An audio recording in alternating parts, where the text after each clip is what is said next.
Hello everyone, it is Sunday night and we are coming to you live from inside of Bat City Comic Professionals in Bradenton, Florida to help you wind down your weekend. As always, I'm your host Shannon, aka Small Press Shann, and I am here to talk to you about all of this week's small press and indie new releases. But of course, if we're going to wind down our weekend, we've got to start it out with what wine we're drinking. So we are drinking this week, what is this, Tilia, and this is a sustainable Malbec, which I feel like a lot of wines are really trying to push how sustainable that they've turned their process into. So I feel like most wines at this point are starting to have that on the back of their bottles. But this one says that, does it have anything? Ooh, it thrives on biodiversity. Okay, so they really went. Huh? It's got like a whole thing. Yeah, I'm like, this has a lot. So it's socially sustainable. People enrich the land, we enrich our people, which thank you for paying your people and treating them well. Deeply rooted, it says the roots descend far into the soil to access glacier water from the ancestral irrigation canals.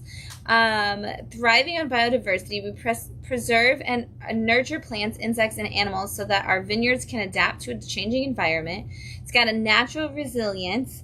And then Stronger Together, they honor values of tradition, supporting the community, and respecting nature, which of course we love all of those things. This is a Malbec, and so it's probably going to be obviously a drier, like fun tasting red wine. But it doesn't say what kind of fruits and stuff are in it. So we're going to see what exactly it entails. But I am excited that this is like super, super sustainable and natural. And it smells really strong. Yeah, it's really thick. Mm-hmm.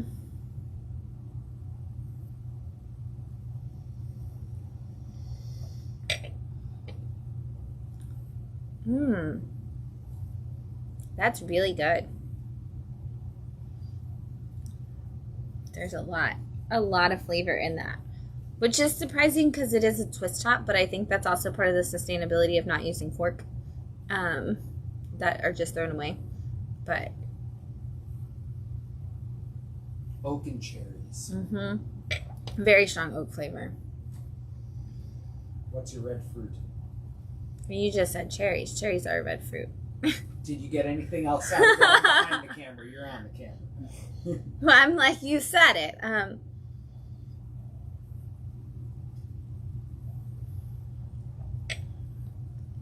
I mean, there's definitely, it's possible that it's plum. Mm-hmm. It's possible. It tastes like plum a lot on the foreground. Vanilla? You can kind of smell a little bit of vanilla. I mean, it's a Malbec, so having oak, vanilla, and plum would not surprise me. But yeah, this is really good. And this one came from, I think, ABC. I think ABC Wines. Yeah, Okay. I think so. All right, so that means it's probably pretty decently priced too. Of course, all of our wines on the show are usually less than like $15. So it's definitely one that doesn't have a huge like kick in your face. So you could probably share it with a lot of people. But yeah, really smooth. I'm going to move this over to here. I'm going to slide that over there because we're going to be talking about drinking that throughout the show. Before we get started on the comics, of course, we want to talk about all the fun we had at Bat City this last week. And we had a couple of cool things going on. We had our Fresh Start Book Club, which is our adult book club, and we got to read Gideon Falls #1. And I can honestly say that is one of the best discussions around Gideon Falls I have ever had. I've read that book when it came out. I've had a few book clubs that have talked about it. And so just the detailed layers that people went into for that was really great. So shout out to Fresh Start Book Club for just having so much to say. Next month, we're really, really excited because next month's Fresh Start Book Club, we are reading issue 1 of Snot Girl. And so we are gonna have those available in the store. I think that I have a couple of trade paperbacks of volume 1 in the store right now, and then we're gonna get some more copies of issue 1 in so that people have it in time to read it. But if you've never read Snot Girl, it is gonna be the most fun for you. So you definitely want to put that on your calendar for September as soon as that September calendar launches, but it'll probably be like the second Thursday in November. The other thing we had this week is we had comic creation workshops for our kiddos. We had some really great comics coming up from are coming out of the minds of these children. We made some really good stories together, but also we had, out of the 10 or 11 kids throughout the day, we had some really strong, really great books that had already been made in advance that we got to help with the kiddos work on. And so it's really cool to get to see what kids are coming up with, those original characters they're creating, and what's inspiring them and what they're using to take with them. And then, of course, today was Crafternoon, which is always a fun time to just see what people create. This week coming up, on Wednesday, we have Manga Meetup, and so if you want to come and talk about your favorite mangas, that's at 6 p.m. on Wednesday. On Thursday, we have Ladies and Non-Binary Nerd Night, which starts at 8 p.m. after the store closes. It is an adult event, and so if you are an adult lady or non-binary person and you would like to join us and just make some new friends, even if comics aren't really your thing, but you just want to make some new friends, it's a great opportunity to do that. Feel free to bring snacks and drinks and hang out with us. And then of course, we have on Saturday, we have Story Spelunkers. What's really cool is don't forget that August 30th is end of summer reading, and that is going to be our end of summer reading party. Even if you don't have like a reading log that you turn in, anybody is going to be able to come out, and it is going to be a fun event that's going to celebrate the idea of being a super sleuth and all the cool detective skills and thrills that you get. And there is going to be activities for kids and adults both, so keep an eye out. There's already an event page for it, but all the details will be dropping this week, as well as the official announcement for that super sleuth theme and what all that means. So keep an eye out. But it's August 30th from 12 to 4. You're going to want to have that on your calendar now. And then speaking of things to put on your calendar now, if you don't already have local comic shop day, September 27th on your calendar, make sure it's there. It's also our Bad Anniversary, where we celebrate the years of Bad City being open and all of our time here in Bradenton. So there's a lot of really cool things coming up. Make sure you are paying attention to our social media to find out when those events are and how you can be involved. All right. We are going to talk about comics, though, and there are some good ones this week. So, kicking it off, we've got I Hate Fairyland, issue 43 from Image Comics.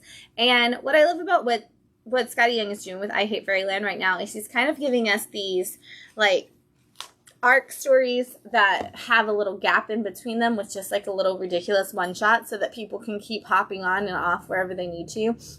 And this is one of those one-shot issues. Gert is hired by a group of people on the desert islands to come and help them with their war. And basically, Desert is in a war with appetizers. And it's so funny because they've hired Gert because they need somebody to help them, because Desert notoriously loses to appetizers. And Gert comes in to give them their motivational speech and tells them all the reasons why appetizers are better than desserts and why nobody ever makes it to dessert because they've eaten too many appetizers because they're better. And then it's like, oh, I'm sorry, I'm hunting dessert. And so then she leads them into battle, and we just see a hilarious pun-filled experience of food-related opportunities. But then Gert gets to the prison camp where she's supposed to be saving the desserts that have been taken as prisoners of war. And I absolutely love the insanity of the ending. And I'm not going to spoil it for you because the big joke that Scotty put in there is great. If you just love food and you like jokes around food, you should read this issue, even if you've never read any I Hate Fairyland before, because it is one of my favorite I Hate Fairyland issues of all time now. It is so good. And it's great to me because I am a huge appetizer fan and not a big fan of desserts, so I was totally in. We've got Transformers, issue 3 from Image Comics, Skybound, or 23, sorry. Hold on. Not 3, 23. Sorry, I was thinking in terms of what I was about to say. But it's from Image, Skybound, and the Energon Universe, which is your Transformers G.I. Joe world. And the reason I said 3 is because we are counting down until 25, where Robert Kirkman will take over in the end of Daniel Warren Johnson's run. And it is heating up big. If you've been reading Daniel Warren Johnson's run so far on Transformers, you know that, of course, the Autobots and the Decepticons are in this war. Of course, it's come to Earth. Of course, Earthlings have been kind of nestled into the war that they're in. But there's been some big changes in what we usually see. And one of the big ones is that Optimus Prime is really dealing with the fact that he is being a war hero means you're also, in favor of war, essentially. And that you make tough decisions. And even if you try to make the right decision, a lot of people still get hurt. And recently, in the last couple issues, it was Optimus himself that's hurt. And he's kind of in this state of we don't know if he's going to make it back. And this issue is Optimus's journey through that spirit realm of the like Allspark and Energon world to kind of figure out, you know, if he's going to make that choice to come back into his body and be with his people, or if this is the end of Optimus Prime and he's going to just let the Autobots deal with it themselves. And it's going to be a huge conclusion for Daniel Warren Johnson's run when we get there.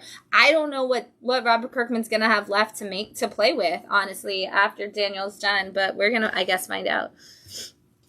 Power Fantasy, issue 11 from Image Comics. This is the best issue of Power Fantasy, too. This is like the week of, like, you all brought your all-star A game to these issues. But Power Fantasy, if you don't know the whole series, is about a world, an alternative world where they have superheroes. And when the superheroes came, they were kind of met by this initial superhero who's kind of their Charles Xavier, who's a guy who can read and control and destroy things through minds, and kind of feels that he is the ethical center of everything because he can tell if a superpowered person means to be good or evil by their intentions behind it, because he can read their minds. And he's kind of manipulated everything since the 70s and the arrival of this universe's Superman-style character.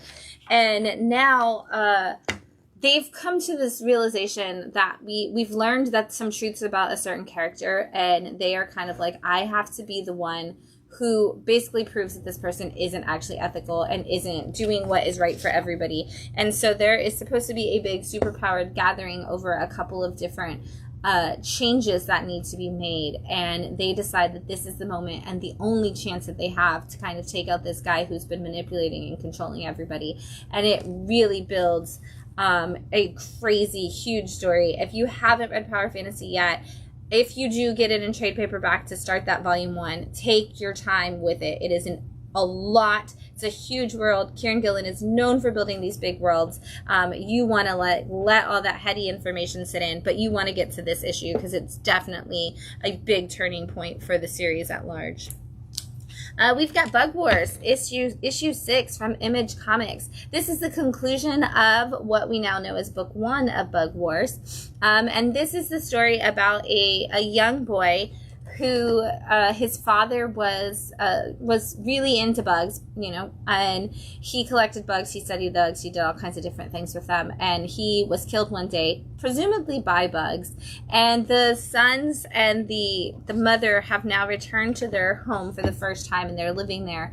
And our young son, who is very into bugs himself, finds an amulet that actually shrinks him down to the size of a bug, and he's able to go into the garden. And what he learns in that garden is there is a war between humanity and bugs. And within the bugs, there is a war between the bugs because not all of them want to be against humans.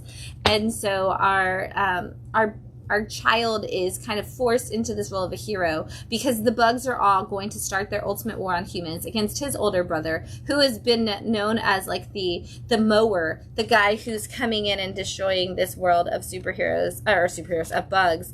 And so we're seeing a lot of that big war in this issue. And let me tell you, if you are afraid of bugs eating you alive, don't read this issue. Don't read this series. But if you are looking for like a really high fantasy kind of big adventure inside of a world and bugs don't bother you, definitely read this, because this is giving you a little Game of Thrones like kind of level war and high fantasy with that chosen one kind of mentality as well.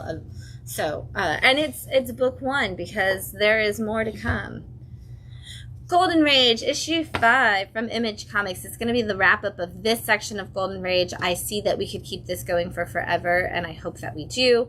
If you haven't read Golden Rage, this is volume 2, and what happens in volume 1 is essentially that society has decided that any woman who can no longer have children should be excommunicated from society and all sent to live on islands.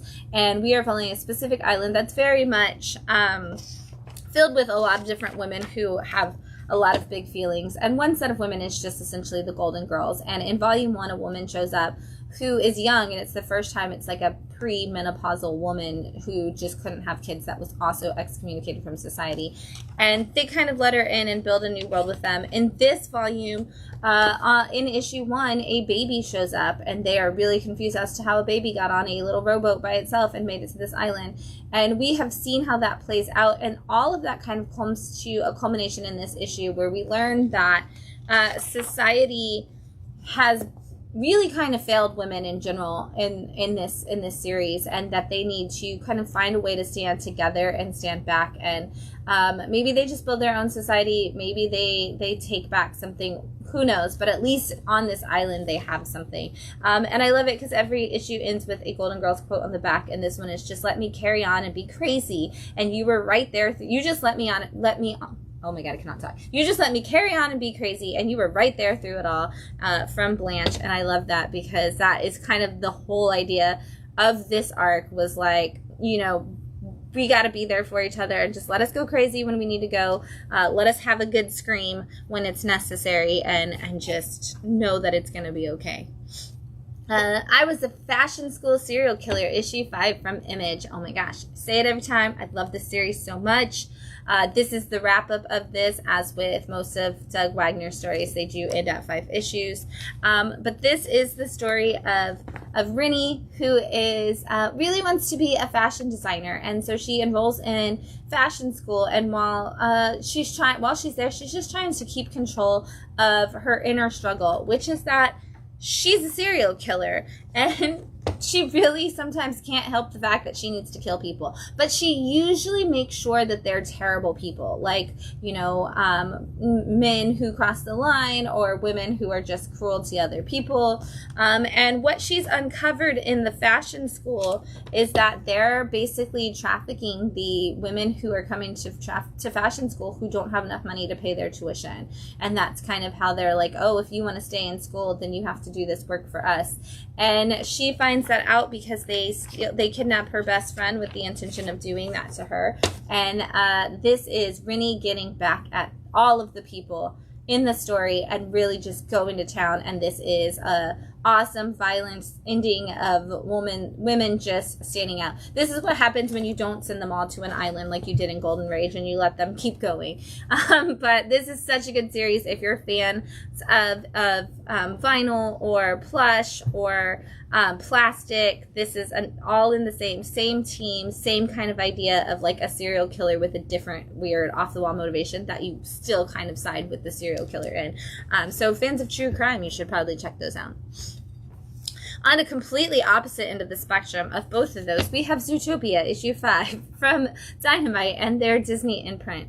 This has had one overarching story of Hops and Wild trying to find a mystery, like there's been somebody that's making all these people do criminal activities.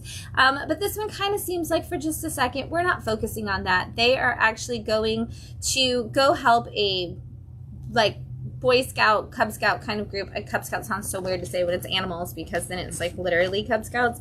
But they are, they're going to help them on a day. And it's so cute because Officer Wild's like, oh, I'm wearing all my fishing gear and I'm going to be cool and all the kids are going to think I'm cool. And Judy's like, if you don't wear your uniform, it's going to be the worst experience of your life, because kids want to meet the cop in the uniform and they don't want to meet, like, they don't believe you that you're a cop if you're not wearing it. And so we get all the like little kid like, but why? But where's your badge? But what's this? Meanwhile, while they're trying to go fishing, the teacher is like, the park ranger is like, oh, we're not actually going to go fishing today. We're going to search for gold. But it's all to help the park. And we figure out that there's some nefarious plans there. But when one cub goes missing because they fall asleep in the canoe and the canoe sneaks down the water, we go on an even bigger adventure trying to figure out how to save the kiddo. And of course, hijinks ensue, and it's always cute and adorable. And it's just a great way to relive some Zootopia fun. We've got Pentapocalypse issue 5 from Massive. This is by far one of the biggest fan favorites at Bat City, and no surprise why. It's so great. It is your like B horror movie, zombie apocalypse set in the 1950s. It follows Foxy and Roxy, who are two girls from very opposite backgrounds. One who is celebrating her birthday and is your classic 50s debutante who only cares about her hair. The other is the girl who, you know, is the greaser chick who hangs out with the guy who is always causing mischief. And they team up during the zombie apocalypse, which is caused by a completely different situation than usual. And we have been following along as their relationship has been building, from friendship to even more as this story goes on. And we had some big moments in the last issue where Roxy was basically like, I'm just gonna let myself be a zombie, like I can't do this anymore. And we get to see Foxy have to step up and kind of be the hero a little bit in this one, as the two girls realize that they're gonna have to save the day if they're gonna save their town and themselves. And there's one more issue of this, and I can already tell you it's gonna be a hit, because I can't wait to see how it ends. We've got Pastime issue 5 also wrapping up this week. This is from Mad Cave, and this is our baseball vampire story that's not Twilight. For everybody, if you are a huge baseball fan, this is very much, honestly, just a story for you. This is following the time in the 1920s when we had the Barnstormer leagues, and it was kind of before we even had like lights at baseball stadiums, and kind of the rollout of that takes place during this, which is really cool to see. But we are following a man who really just wants to be a baseball player and is a fantastic baseball player, and also happens to be turned into a vampire, and now feels like his whole world is gone and he's not going to have the chance to do it. What I love about this as a 5th issue is that it does kind of tell you everything that happened all over again in the story, because a journalist has been doing the investigation of what happened. And so it's kind of his wrap up at the beginning, and then where that goes and how that leads into the future, and how he would destroy baseball and the integrity of the baseball game in general if he was to be allowed to play baseball in the major leagues as a vampire. And so we get to see a little bit of that conflict, and that idea of, is it fair to have an extra leg up and to have superhuman powers and superhuman strength, and like, is that something that would ruin the game? And it's so cute because they talk about so many things that come into baseball, and they're like, we survived all of these different changes. We've even survived the designated hitter, and like the game has still gone on. And I was like, oh man, if this was a comic that took place in 2025, they'd be like, we survived the introduction of the pitch clock. And like, I can't wait for that to be something that goes down in baseball history. But seriously, if you're a fan of baseball, and you want a little twist on the history of the game, this is a great historical fiction with a little twist. I'm going to take another drink of this wine before I go into the number 4s.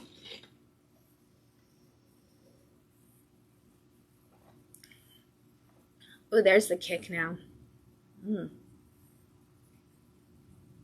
Yeah, there's a lot of spice in there now.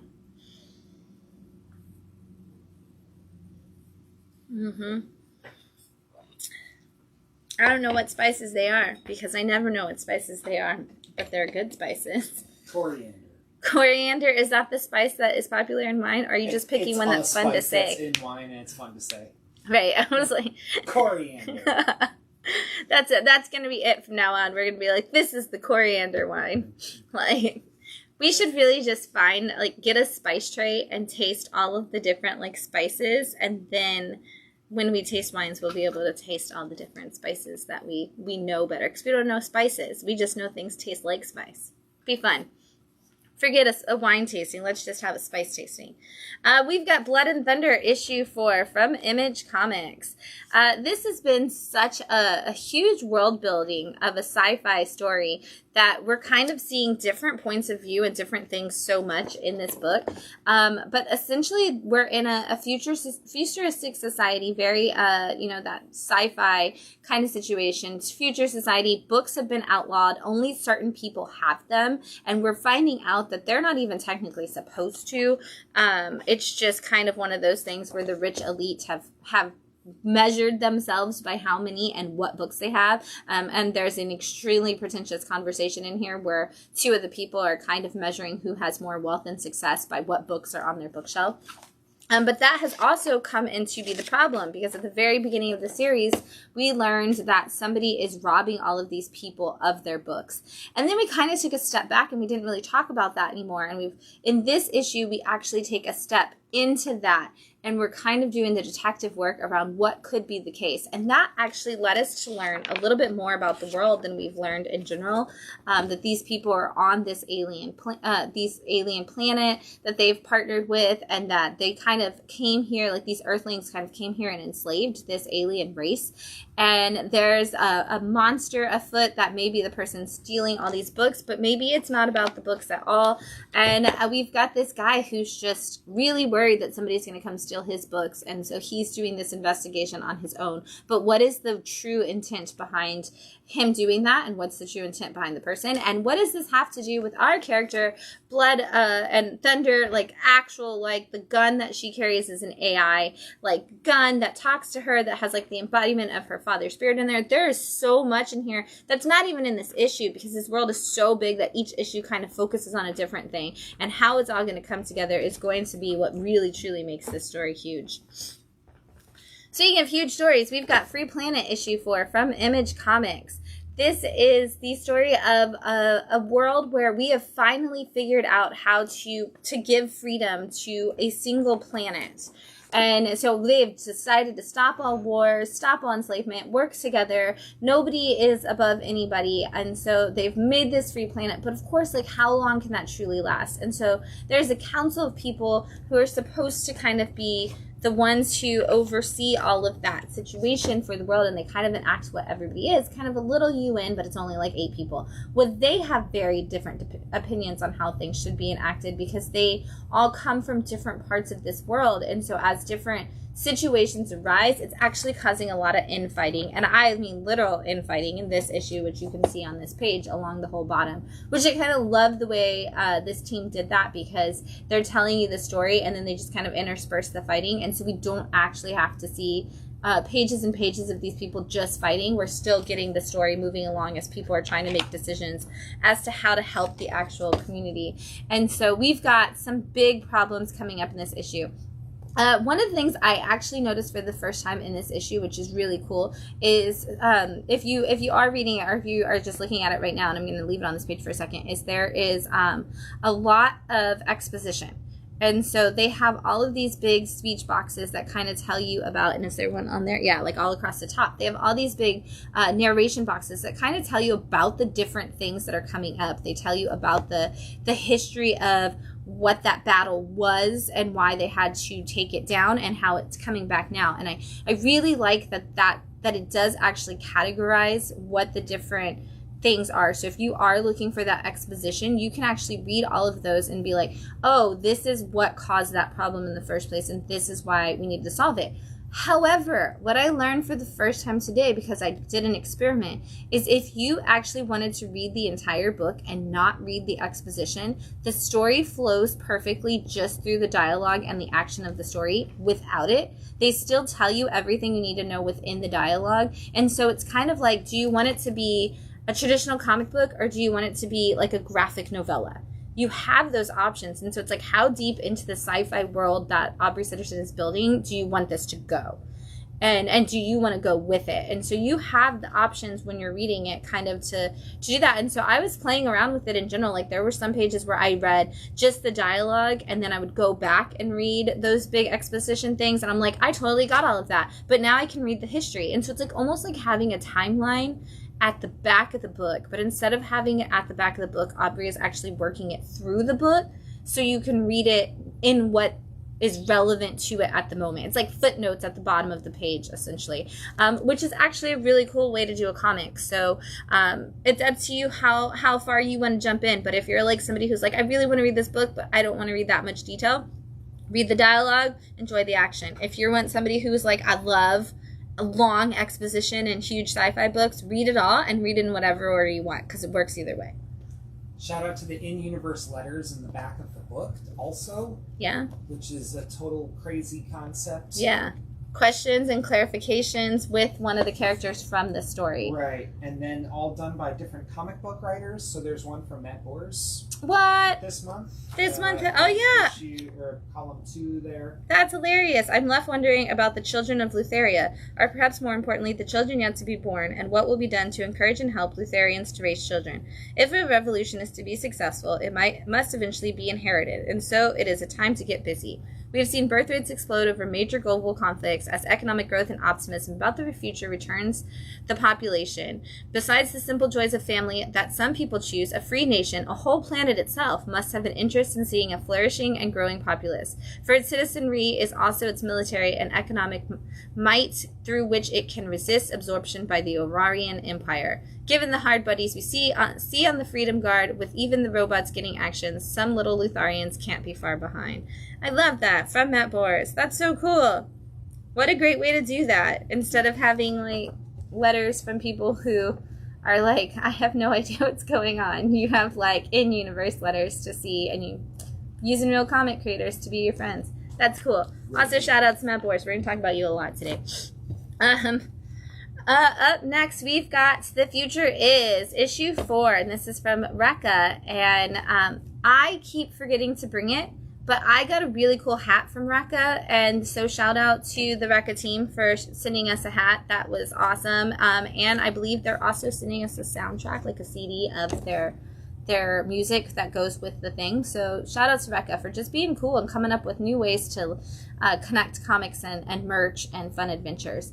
If you've never read The Future Is, this is a story about cybersecurity. Essentially a group of people who are hackers, are trying to basically stop evil people from taking over the world. And in the first issue, we kind of saw what that looks like when the team is all together. And then we have since gone back, and each of the last couple issues has been us trying to build that team. And so in this issue, they are working to recruit an older woman who has a lot of experience, and she's like, look, I don't want to do any of this. Like, I don't want to be on your team. I'm old. I want to be done with all of that. I want to just live in my happy existence and just do my job out here in space, undisturbed by any people. And they're like, hey, here's the reality of the situation. Like, a corporation is a corporation, and it's always going to treat you bad, and you're not going to get all of the, like, pension and the things that you think you're going to get, and you're not going to have those experiences that you want.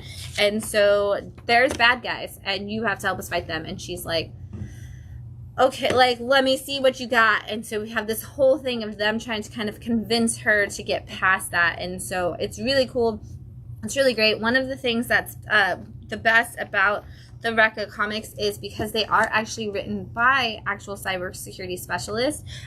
They have a capture the flag game in them, and so on certain pages you'll see these little flag tags, and those you can type into your web browser, and you can actually play what is called a capture the flag game for hackers. And so this is a fun little cybersecurity thing. They have made it to where even if you don't have a cybersecurity background and a skill set, you can still play the game if you want to. Not necessary to read the book, but if you want to have some extra fun in universe, it's there.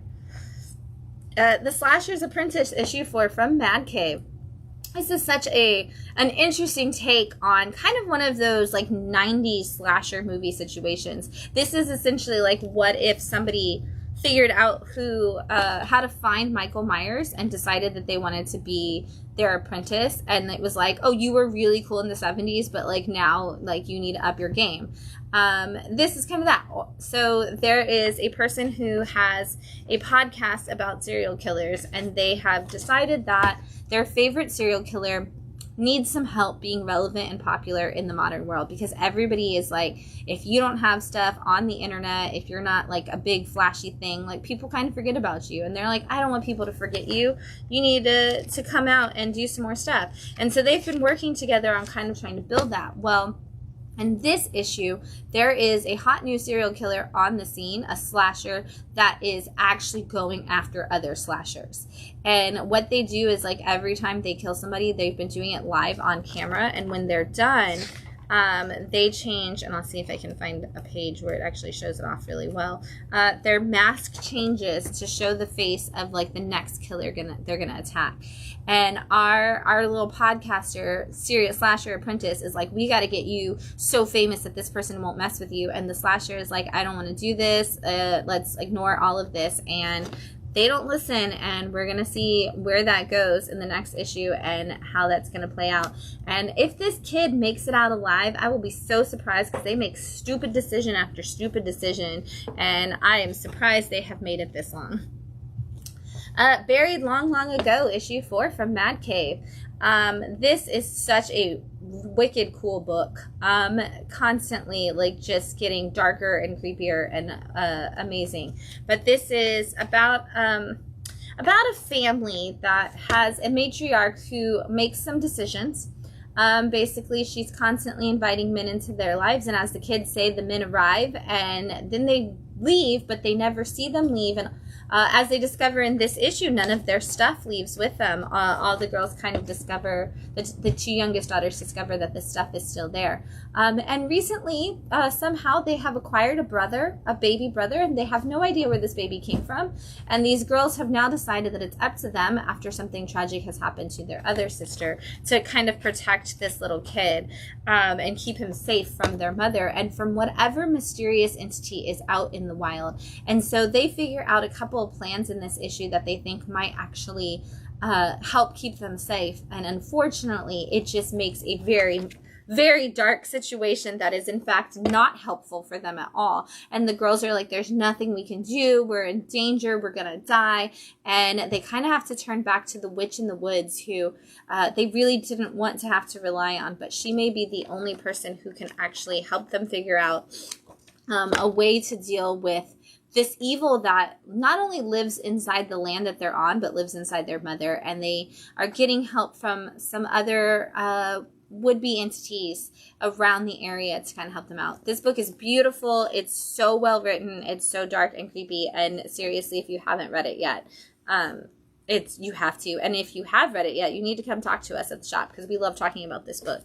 And trying to figure out where it's going to go. I assume because it's Mad Cave, it only has one issue left. And I don't know what you're going to do in one issue to wrap it all up. But let me just tell you, in The Wizard of Oz, Hank, aka the cowardly lion when he's in human form on the farm, is deathly afraid of pigs. And I get it. I get it so much, and you read this book and it will definitely help you understand why. It does not ruin it. They're scary. I forgot about that. They were like issue 2. Yeah. Blood Type, issue 3 from EC Comics, from the Oni Press universe. This is the only EC comic that's an ongoing in this new world of EC. Everything else has been an anthology story, but this is giving us one big story, mini-series about a woman who is a vampire. And she has tried to kind of figure out a new place that she could go, and she's landed on this vacation resort island. And while she's there, she's trying to find a person who she can essentially manipulate into being her familiar. And while she's there, and tries to do that, she uncovers that there is something very, very dark and scary. There is a lot more vampires or other spirits of sorts on this island, and there's also something mysterious about a human there. And in this issue, she actually kind of confronts what that might be and learns a little bit more about it, and we get to delve into her history, which is so funny because it kind of also I love the way the writer does it, because she kind of makes fun of the idea of the flashback, because they're in this big like moment where stuff needs to happen, and she suddenly just goes into the flashback, and they're like, are you even paying attention to what's going on? And she's like, no, I don't care. And so we kind of get that little bit of her history and what that connection is. We've seen sort of the Dracula's daughter kind of situation, or Dracula's bride kind of situation for her. But now we realize like the humans who were connected to her and what their connection to this world might be. And she's really going to have to work pretty hard to figure it all out, and very quickly, because she is in a lot of danger, and it may not be as safe as she thinks it is, even for somebody as strong as her. Really good. Definitely check it out if you're a fan of it and looking for, like, a fan of the EC books and looking for that longer story. We've got Captain Planet issue 3 from Dynamite. This is giving us kind of a little bit of a requel kind of situation for Captain Planet, because it is a little bit of a reboot, but it's also that new story or that similar story kind of picking up. And so they are new kids who are going to be the Planeteers. So there is Earth, Water, Fire, Air, and Heart. And these 5 kids have been given the powers of these elements to help save Gaia, who is, of course, Mother Earth. And they have been chosen for this generation to do that. And when they come together, of course, they can call upon the power of Captain Planet. And it all happens very quickly for them in this story. And what I like about that is it did kind of push them to a point where, like, they never even got a chance to figure out what that meant before they accidentally called forth Captain Planet. And now they're kind of at the point where they need Captain Planet and they can't use him already in issue 3 because they are working to face down against an evil corporation that is trying to destroy the environment and is going to destroy them as well. Literally kidnapped Gaia, and they are trying to figure out where they need to go to find that and kind of also understand their powers at the same time. And so they're really having to fall into a lot all at once. It's such a cool way to do Captain Planet. It's a little bit older, kind of geared towards the people who probably saw Captain Planet in the past, but yet can still be read by everybody. And we're seeing that not all, like, the kids that are assigned to it don't really want to do that. And they're not children. They're more like 20-somethings. And so they're kind of really like, this isn't for me. I don't really care. This isn't my vibe. And not necessarily wanting to be a part of the Planeteers, but also kind of feeling like, maybe I'm the only one who can save the Earth. And so we're already seeing some infighting in the group and things not really working out, and we're going to see where that leads. If you're enjoying Space Ghost and things like that, David Pepos is also writing this. So Space Ghost, Speed Racer, and Captain Planet all coming from the same writer, which is really cool. Godzilla Here There Be Aliens, issue 3 from IDW. This is the continuation of our Godzilla Here There Be Dragons, Godzilla Here There Be Monsters kind of situation. And much like the past, like if you didn't read those other arcs, you can definitely still jump in. They have little overarching story for the whole thing, but it's its own story. And in this one, we are seeing that the Zalians that have attacked the world, and they have brought Mecha Godzilla down, and our G-Force is is having to go out and fight against this. But they have brought the Zalians have brought Hedorah, copies, I guess, like clones of Hedorah. That's the word I'm looking for.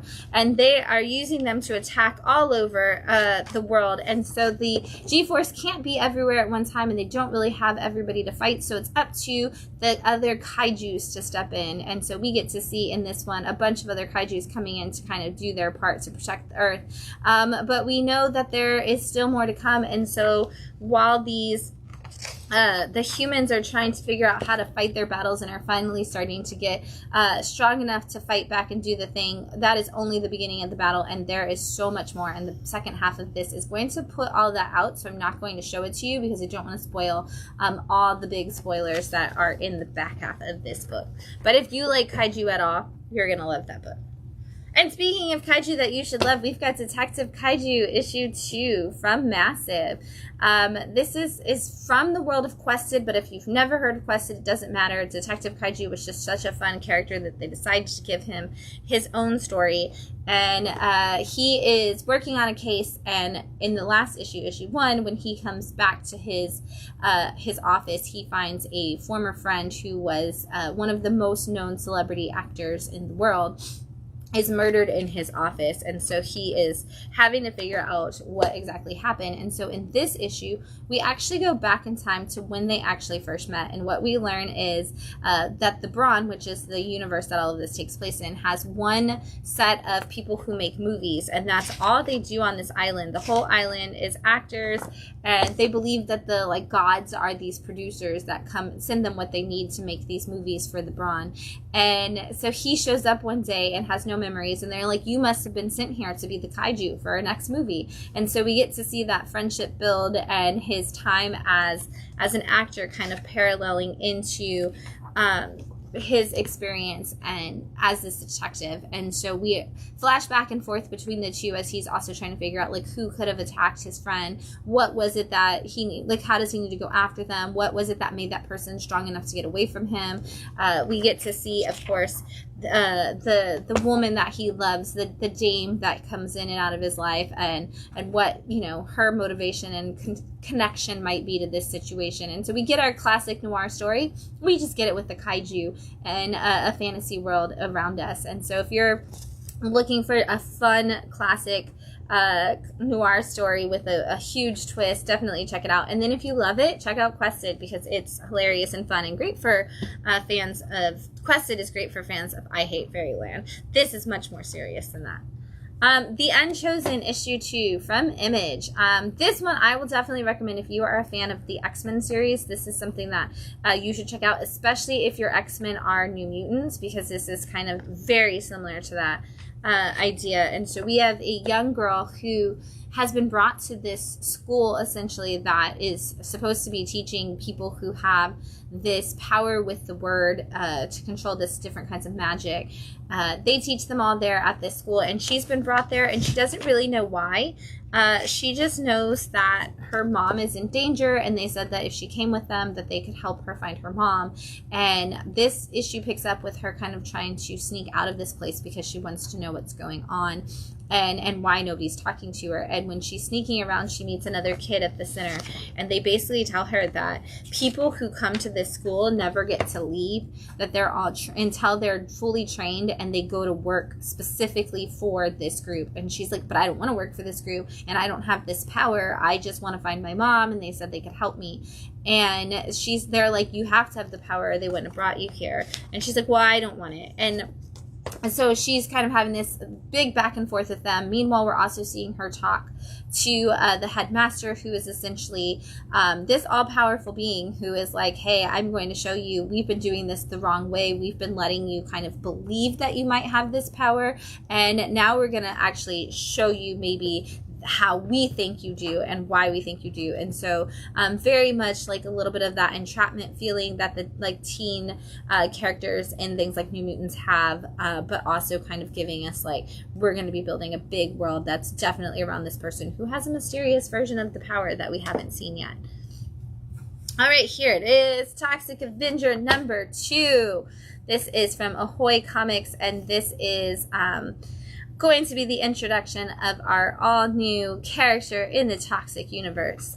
So this is all about a young girl who really, really likes mushrooms, and she is absolutely convinced that mushrooms are the like savior of the world and the best thing about the planet. And her parents think that she needs some therapy around it, and she's like, you know what?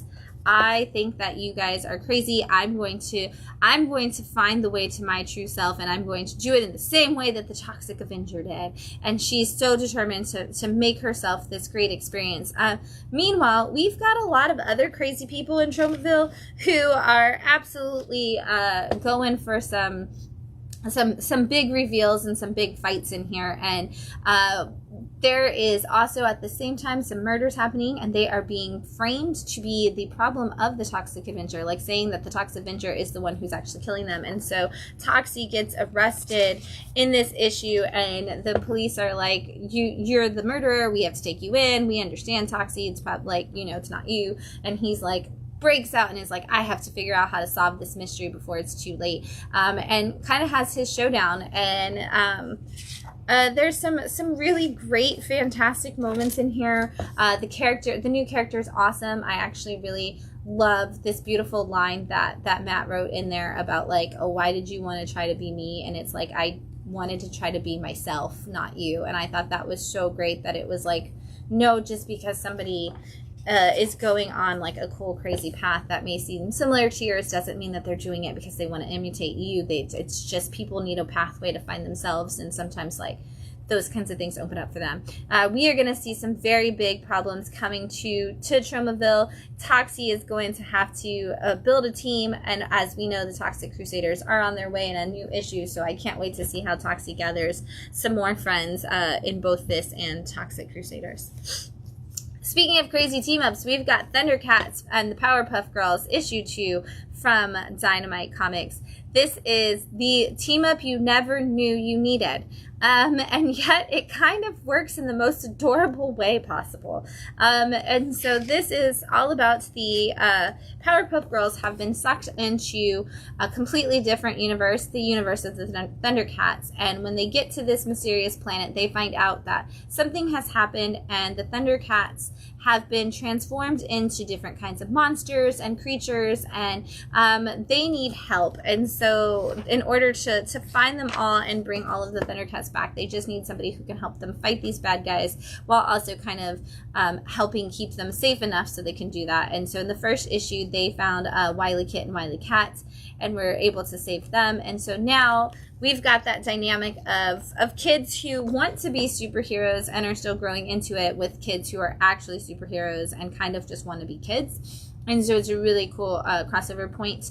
But in this issue, as they go to investigate this mysterious temple on the island, they find out that there is something else going on even beyond that, and who this bad guy is that they're kind of up against and who is helping that bad guy team is going to be a big moment for these Thundercats and these Powerpuff Girls, and we might lose some of our own in this process. It's getting pretty dark. We'll see what happens.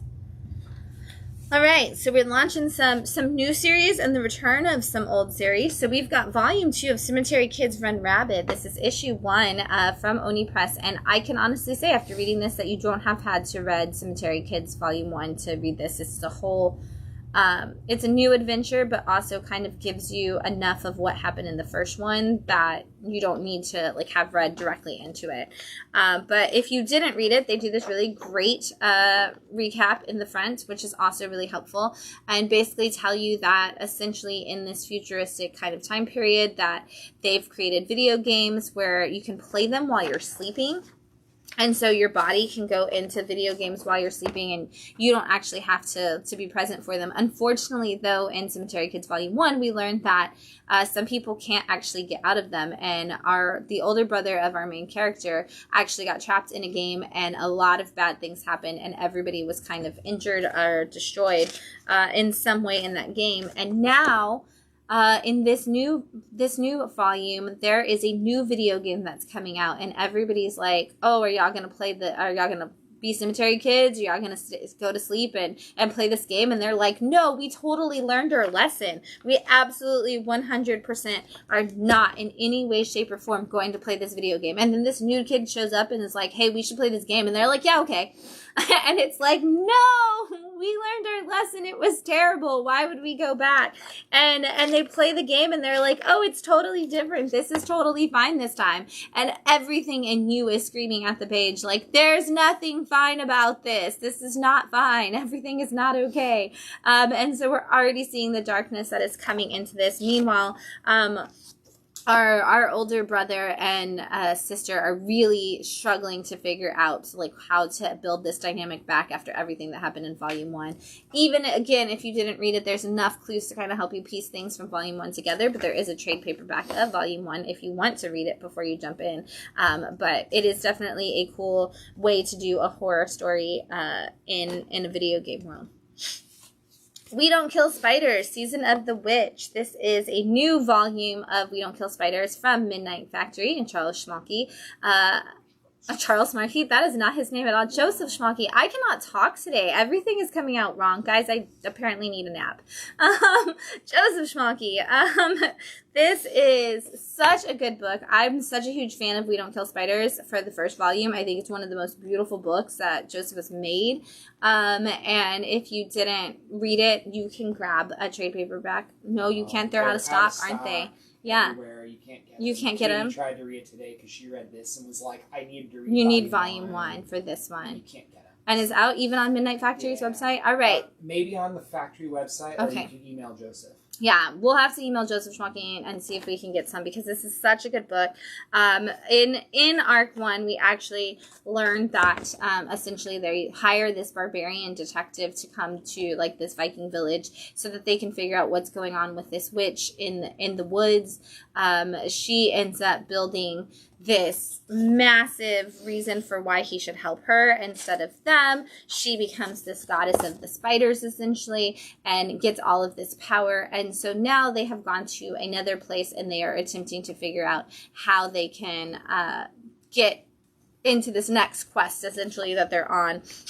And while they're trying to solve this mystery of their own, the person in charge of the village that they come to is like, hey, well, we're actually seeing a lot of people missing. And they're like, maybe the people just aren't coming back to your village because it's not where they want to be. And they're like, no, we are, they're missing, and I sent them to be emissaries to another village. And either before I go to war with this other village, because I assume that they're terrible people, you should look into it. And so while they're on the quest to go to this other village and to figure that out, the place that they end up stopping, they have a weird encounter with the man of the house and the woman who his wife and the family that's there. It's a very strange experience, and it's crazy, and it's weird, and it's creepy, and it's so good. But we'll see if we can hunt down the original volumes. I don't even think we have issues. I think we have like issue 3 of the original volume, and that's it.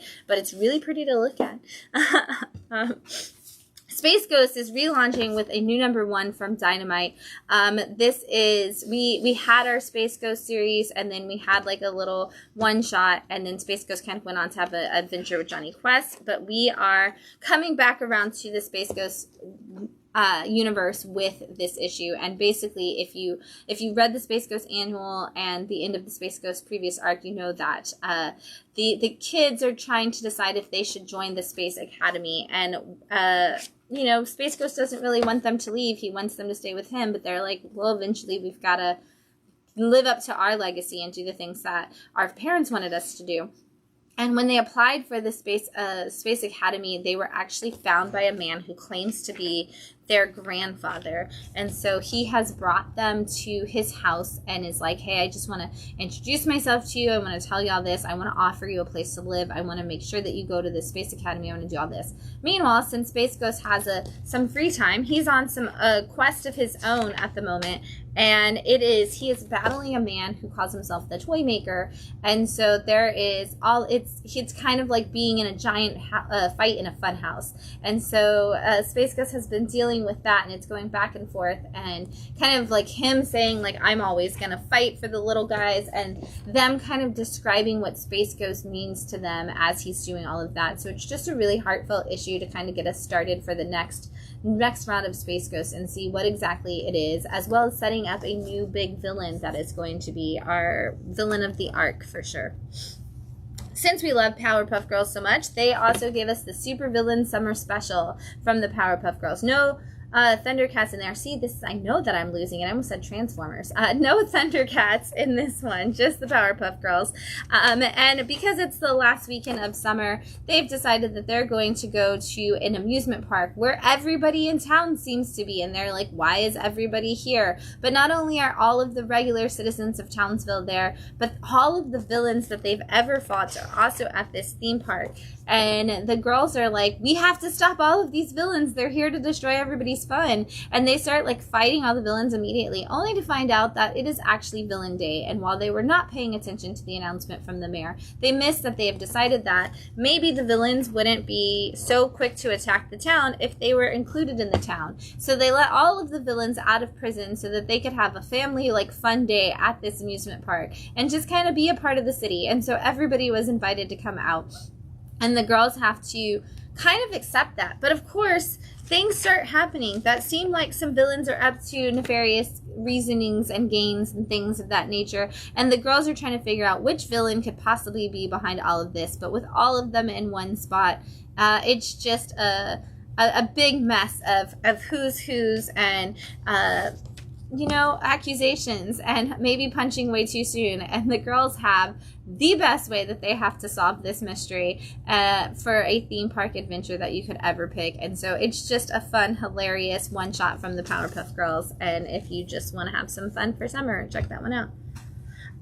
Quick Stops is back, which is the Jay and Silent Bob comic, and they actually are launching it by putting out the comic version of the Chasing Amy comic.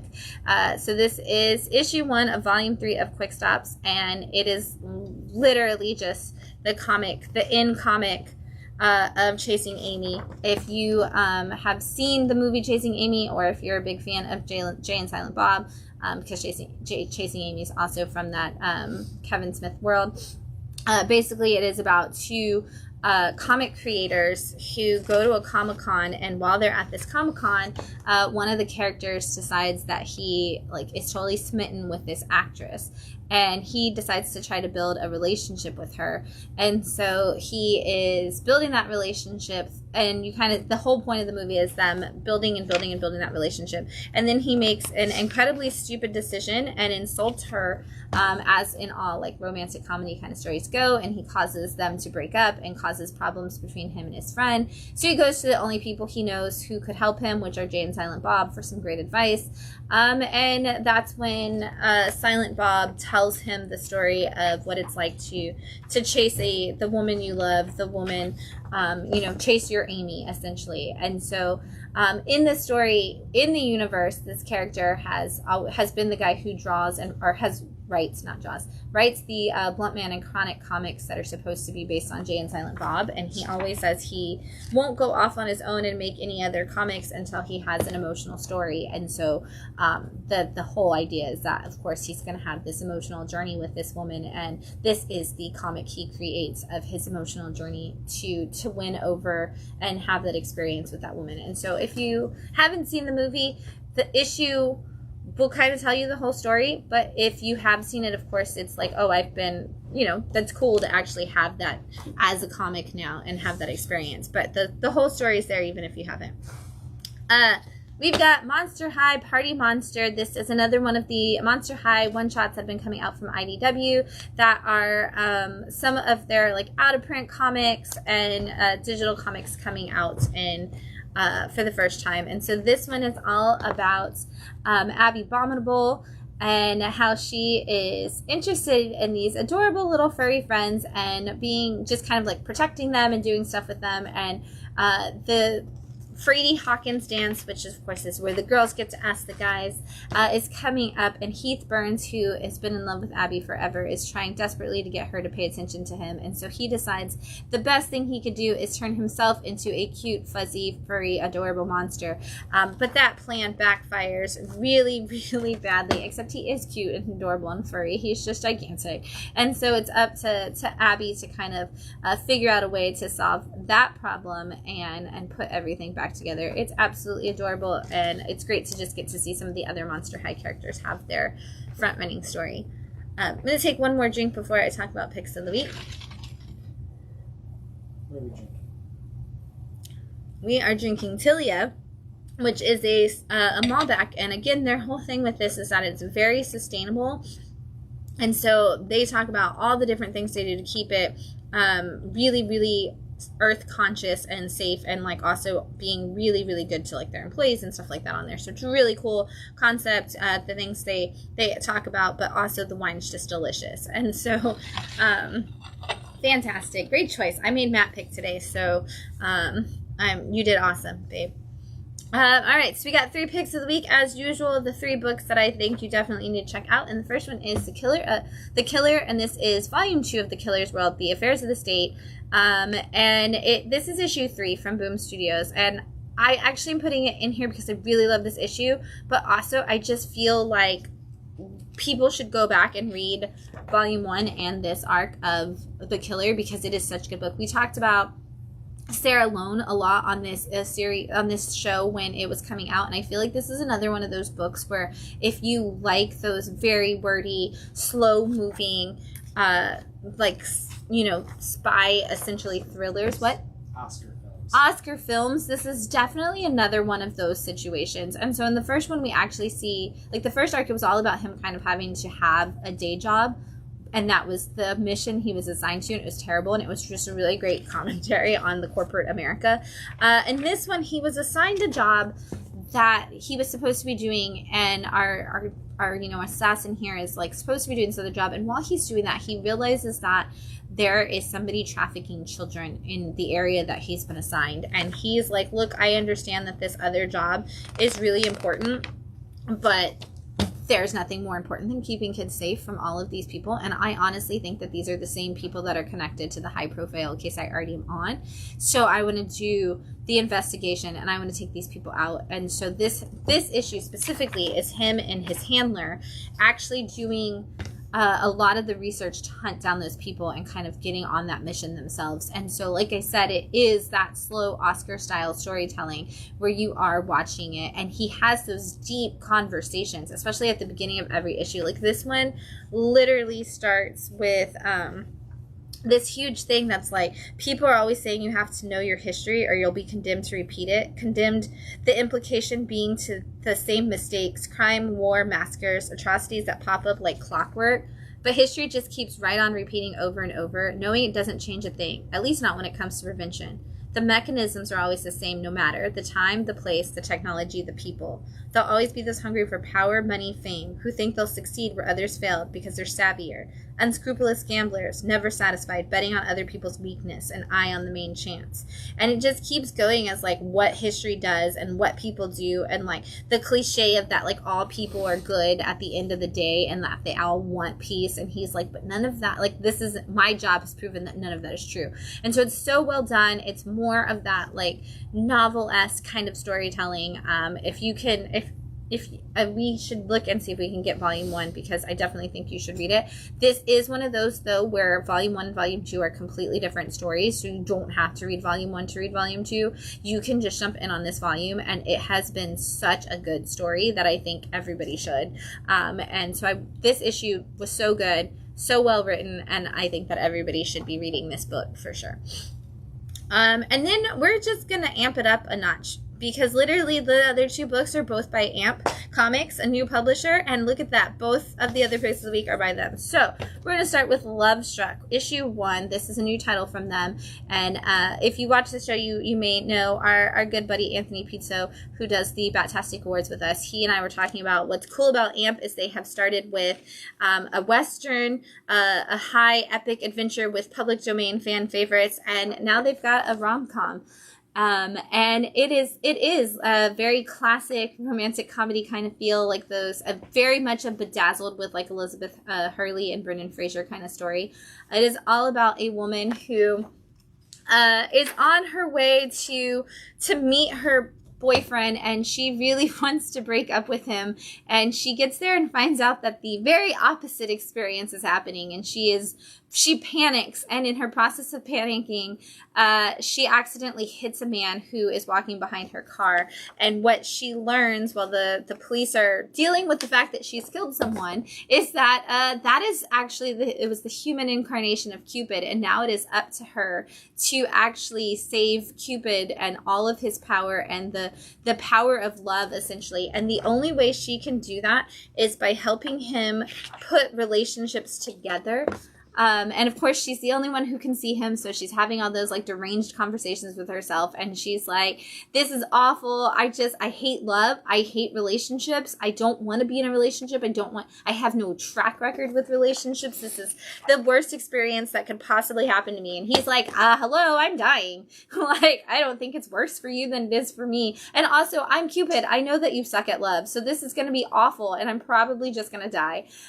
Hilarious book. It's going to be great. There's going to be so much character growth. There's going to be so many hilarious adventures to come. If you didn't grab this issue 1, add it to your pull list. Just skip straight to the part where you tell your comic store that you want to make sure you get it. But definitely pick it up and read it, because it is so good. If you are like us and you've been like, where are all the romance books and all the romantic comedies in comics? It's such a great medium for it. Here you go. Amp is listening. There's one right here for you, and it is so funny and so great to start with. And then lastly, we've got Never Wars issue 2, also from Amp. I am so excited about this series, and again, they got me because I'm a sucker for a good gimmick, and that's like done, like pulled off really well. And so issue 1 was actually 3 different issues told from 3 different people's point of view that kind of brought us our Peter Pan, our Alice in Wonderland, and our Dorothy from the Wizard of Oz kind of stories. And in this issue, we kind of tie a lot of that together, and the way that they do is just so well done. But it actually starts with Peter landing in Neverland, and we actually find out that Captain Hook finds him. And what I love about this is they've built this whole new thing to the Peter Pan lore that essentially, when Peter gets to the point where he can no longer fly and he can no longer have that imagination, he essentially becomes the next Captain Hook. And he becomes the next adult of the Neverland place. And so we get to see, like, what that means. And Peter's like, but what about all of this stuff that's happening? It seems like there's a war coming, and it seems like there's terror, and something is destroying Neverland, and we need to do something about it. And so we see kind of his side to it. And then we get to see what's going on in Wonderland, which is also crazy. And I kind of cheered at the different moments. And then we get to see a little bit of Dorothy's adventure, into the land of Oz, and what that actually is entailing, and who has gone to the dark side. There is such an interesting thing. But we have some great big moments coming as this war builds between all of these big fantasy lands, and we're going to need these characters to do it. And it's so well done. It's such a good take on all of the different worlds, and yet also a great way to bring them all together and tell a really good story. And I think that everybody should read it. I know, like, issue 1 was confusing. People were like, ooh, which one do I read?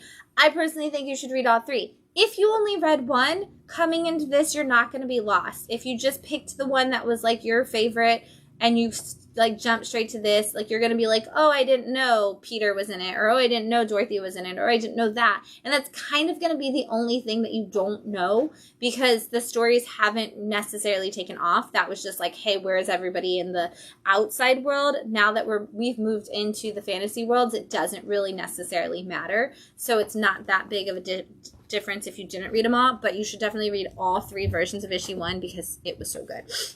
And now you should grab issue 2. I'm so excited about that series, but also, like, Wizard of Oz and Alice in Wonderland are 2 of my favorite things in the whole wide world, so of course I'm biased, but you should be too.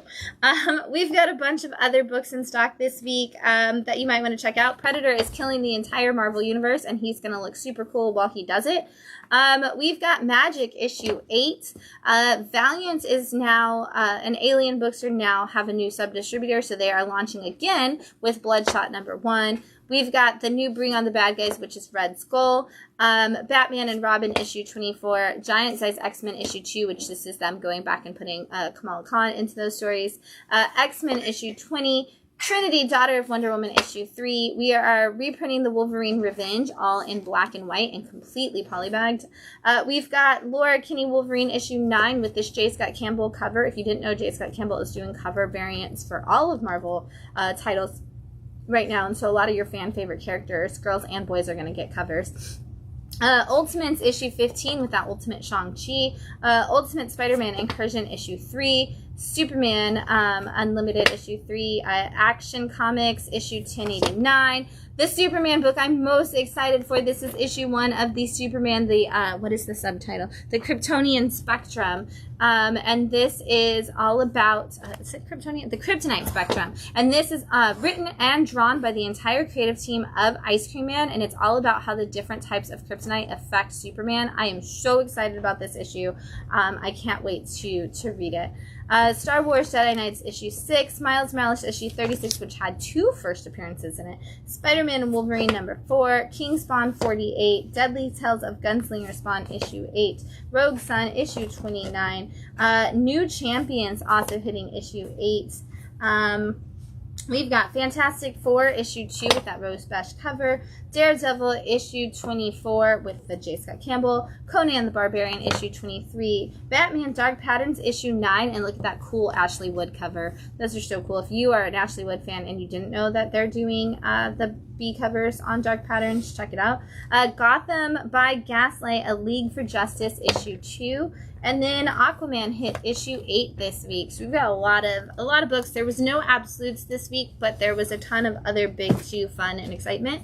We also got a bunch of trade paperbacks and graphic novels in. This is The Moon Prince, which is about some orphans who are trying to deal with prejudices in their world that they're experiencing, and then the moon is, there's a problem with the moon and all kinds of beautiful things that are going to come from that. And this is a great fancy graphic story that I cannot wait to read as well. Young Avengers got their own modern epic collection. This is going to have Civil War Young Avengers and Runaways 1 through 4, Young Avengers Presents 1 through 6, Secret Invasion, Runaways, Young Avengers 1 through 3, Dark Reign, Young Avengers 1 through 5, and Siege Young Avengers. And so if you're somebody who's like, hey, where's the MCU going and what does Marvel want us to know, start reading Young Avengers. Skin Police Volume 1. This is getting you ready for the fact that Skin Police is coming back with a Volume 2 in the next couple of weeks. So if you didn't get to read this Volume 1 because it sold so quickly and you want to go on a huge sci-fi adventure, this is going to be a big one that you need to jump in on. I can never... Aquina. It's kind of like Hannah, but Aquina. And this is about a girl who has questioned her past, has some amnesia, wants to know what it is, goes to a mysterious seaside town and learns that she may be the town's salvation and she may be its doom. We're going to find out which one it is.